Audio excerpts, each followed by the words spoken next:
എല്ലാവർക്കും സ്വാഗതം മാപ്ര യൂട്യൂബ് മലയാളം ചാനലിലേക്ക്. പുതിയ വാർത്തകളും വിശകലനങ്ങളും ഉടനടി അറിയാൻ ഞങ്ങളോടൊപ്പം തുടരൂ.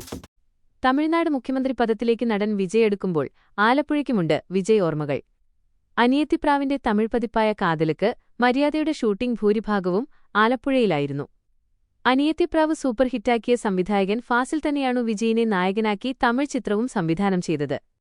അതിൽ നായികയുടെ വീടാക്കിയത് അനിയത്തിപ്രാവിലെ അതേ വീട് തന്നെ ആലപ്പുഴ നഗരത്തിൽ റിക്രിയേഷൻ ഗ്രൗണ്ടിന് സമീപത്ത്.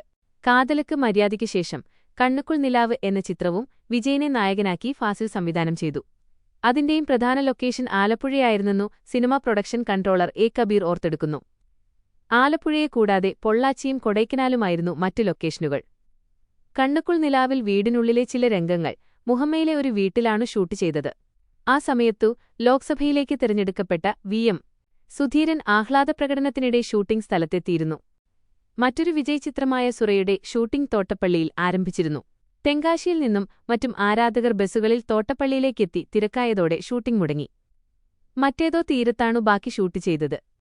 വിജയിയുടെ പ്രധാന ഭക്ഷണമായ ഓമയ്ക്ക, പപ്പായ ചെന്നൈയിൽ നിന്നു ട്രെയിനിൽ കൊണ്ടുവരികയാണ് ചെയ്തിരുന്നത്. അന്ന് ഓമയ്ക്ക ആലപ്പുഴയിൽ സുലഭമല്ലായിരുന്നു. ഈ സിനിമയ്ക്കായി അമ്പലപ്പുഴ ടൗൺഹാൾ കോടതിയായി സെറ്റിട്ടിരുന്നു. അന്ന് എം.എൽ.എ. ആയിരുന്ന ഡി. സുഗതൻ ഷൂട്ടിംഗ് കാണാനെത്തിയിട്ടുണ്ട്. അർത്തുങ്കൽ പള്ളിയിൽ സിനിമ ഷൂട്ട് ചെയ്തതാണു മറ്റൊരു സംഭവം. അർത്തുങ്കലിൽ വിജയെ കൊണ്ടുവരണമെന്നു മാതാപിതാക്കൾക്ക് ആഗ്രഹമുണ്ടായിരുന്നു. ഷൂട്ടിങ്ങിന് ആലപ്പുഴയിലേക്ക് വന്നപ്പോൾ ഒരു സീൻ പള്ളിയിലും ഷൂട്ട് ചെയ്ത് ആഗ്രഹം സഫലമാക്കി. ഈ രംഗം സിനിമയിലുമുണ്ട്. ഷൂട്ടിംഗ് സ്ഥലത്ത് വലിയ സംസാരമില്ലാതെ പുസ്തകം വായിച്ചിരിക്കുകയാണു വിജയ് മിക്കപ്പോഴും ചെയ്തിരുന്നതെന്നും കബീർ ഓർക്കുന്നു. Thank you.